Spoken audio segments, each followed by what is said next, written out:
Wherever you are on your leadership voyage, it starts here.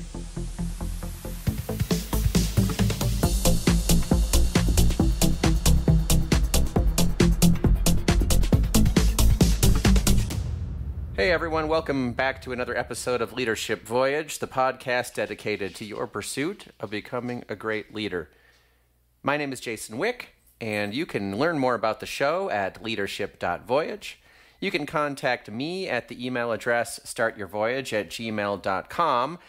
And of course, you can listen to, subscribe, rate, and review the podcast wherever you are listening to podcasts, whether it's Apple or Spotify, Google Podcasts, or elsewhere. You can find us at any of those podcast services. So today I wanted to get back to another episode, a quick hitting episode where I talk about an article that I've read recently. And this one is actually back from April. It was by Amanda Swim at medium.com. And I don't know if those of you have Medium memberships. I think it's about $50 a year, but it's definitely worth it. There's a tremendous amount of high quality writing at Medium for only $50 a year. I think it's a great deal. And I don't know if this one is behind the paywall or not, but either way, I've got the link in the show notes. And it is called What's the Value of a Manager? And this title really caught my attention. It really intrigued me. And Amanda appears to be a consultant of some type for the last 15 years or so. And this story has gotten a little bit of reach, which is really nice to see. It's published in the Medium publication Management Matters. And again, the title is What's the Value of a Manager? So this article starts talking about a job posting that they recently saw around a VP level role needing to be a contributor, not just telling others what to do. And that here is where Amanda starts to dive into some of the specifics around what's the value of a manager. She cites some high-profile comments to the contrary about management not necessarily being considered very important. She cites Mark Zuckerberg talking about I don't think you want a management structure that's just managers managing managers, managing managers, managing managers, managing the people who are doing the work. And Elon Musk talking about the most messed up thing at Twitter was that there seemed to be 10 people managing for every one person coding. So obviously those are high-profile examples of people talking about too much management, but frankly, I think that's more of an indictment of structures and organizations than it is of the skill of managing others. So let's get into this a little bit. The top highlight in this article is, and I quote, "It's unfortunate that so many people still don't realize that a great manager can be the difference between impactful outputs or mediocre ones, between team engagement or disillusionment, between retention or attrition, between success or failure." Now, I personally believe wholeheartedly in that paragraph, which is why I have this podcast. Whether you're formally leading or informally leading, managing people or leading a team without managing them, it's critical that people are developing their leadership skills so that they're a positive, multiplying influence on those who follow them. And that's one of the reasons this really stood out to me. So there are a few headings in this article. The first one is about building the team. The next is about developing the team. And the last is about evolving the team. And what I'm going to do is take the opportunity to just fly through these bullet points that are in each of the three sections: building, developing, and evolving. And there are some great quotes from past guests on some of these areas. So I think this article at medium.com is really enabling an opportunity to bring lots of strong ideas from the show in the past and connect them to what's the value of a manager. I love it. So under building the team, what are a few ways that a great manager builds their team? First, they define the mission, the vision, and the strategy. They make sure everybody understands the purpose. And this is so simple sounding, but it takes me back to Maria Åkerlund. And what was so great is I asked her, what's the most important most important thing about teams that she remembered? And she talked about goals, that goals are the reason that a team is formed in the first place. And a manager has to help everyone understand that that's why they're working together. That's the team's purpose. So here is Maria talking a little bit about goals. Goals is the reason a team exists. There are so many different kinds of goals also. So there are external goals, which are, the goals that tell the team what they are supposed to deliver to external stakeholders like clients or management or stuff like that. So that is usually, when it comes to teams in work life, that's the reason that a team exists, to deliver something to external stakeholders. So there you have it. Defining mission, vision, strategy, helping the team understand the team's purpose. That's one of the ways that in this story at medium.com by Amanda Swim, how a manager builds the team. Secondly, hiring well. You need to hire smart and talented people who are suited for your culture. Third, creating team artifacts, right? Have an onboarding plan. Help people develop playbooks so that they can deliver great work. Fourth, under building the team, develop a team culture. Create an environment where people connect and thrive. And I love this, right? Culture is such an enigmatic word. We've talked about it a handful of times on this show, but I want to go back to Michael Watkins, who was earlier this season around transitions, and listen to his definition of culture again. Very, very powerful definition. So what is culture, right? So I use an old model of culture that really came out from a guy named Edgar Schein at MIT that looks at culture as kind of a set of layers of important things to focus on, right? And the top layer is the shared language of the organization, right? That you need to speak, acronyms that people use, references they make. That if you don't understand that language, you have a tough time figuring out what's going on, and you sound like an outsider, right? And so the linguistic dimension of culture is an important one. At the very base level is things like values, core beliefs, what people believe to be true, what they believe to be important. And organizations do have values. It's not typically the values that are up on the little value chart on the wall. I mean, sometimes those match, but often they do not, right? It's the real value set of the organization. And it typically takes you longer to get into understanding those things. And then there's the really critical middle level, which is behavioral norms.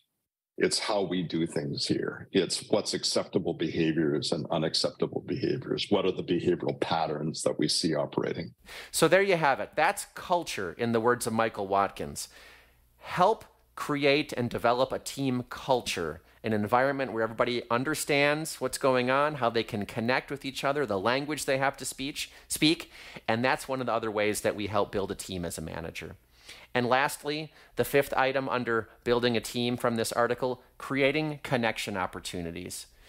Talking about leading important, engaging meetings that are interactive, having offsites, even if they're virtual, starting conversations on Slack or Teams, whatever you're using, and basically creating an integrated team, not just a collection of individuals. So what value does the manager bring under building a team? Define the mission, vision, strategy, hire well, create team artifacts, develop a team culture, and create connection opportunities. I love it. The second large section is developing a team. What's the value that a manager brings developing a team? And in this section, we've got 3 items. The first is review key deliverables. So look at the work that your employees are doing. Focus on how their work makes sense. Really help them understand how they're doing. Take a quick pass through what people are working on. Don't nitpick, it suggests. Focus on the big picture and the key messages and the style of what people are working on for the deliverables, but make sure you're involved and reviewing it. Second, be a practice audience. And this is a great topic here. It talks about how sometimes people produce great work, but once they get to presenting, that it can be very challenging. So be a practice audience for your employees. And the third section under developing the team is role play, difficult conversations. So everybody has hard conversations, right? Whether it's around conflict, difficult stakeholders, whatever it is. Help the team members that you have prepare for such a conversation. Role play. Be the other person on the other end of that scenario. It gives them really the opportunity to be well prepared for such a conflict. So developing the team. Once again, what value does a manager bring in developing the team? They review key deliverables. They can be a practice audience, and they can role play difficult conversations. Now, third section in here, wonderful. Evolving the team. It's talking about not just focusing on what's happening now, but what's next, both for individuals and for the whole group. And we've got 3 sections in here for individuals and 3 sections for the team. So how does a manager bring value by evolving the team? For individuals, they provide feedback. They help with growth planning, and they provide challenging work. The word stretch is even used in this write-up, and I want to highlight that because when I spoke with Liz Wiseman earlier this year in 2023, she talked about stretching people and providing them that opportunity to grow. Like if there's a natural pull, one to give things to people that they absolutely know how to do. There's no risk involved. It's in their wheelhouse. They're experts, go. But you don't want to swing to the other extreme, which is, hey, let me just give this to some like newcomer and like pray for good results. Sure. You know, it's recognizing that we tend to be at our best when we are working on the outer edge of what we know how to do.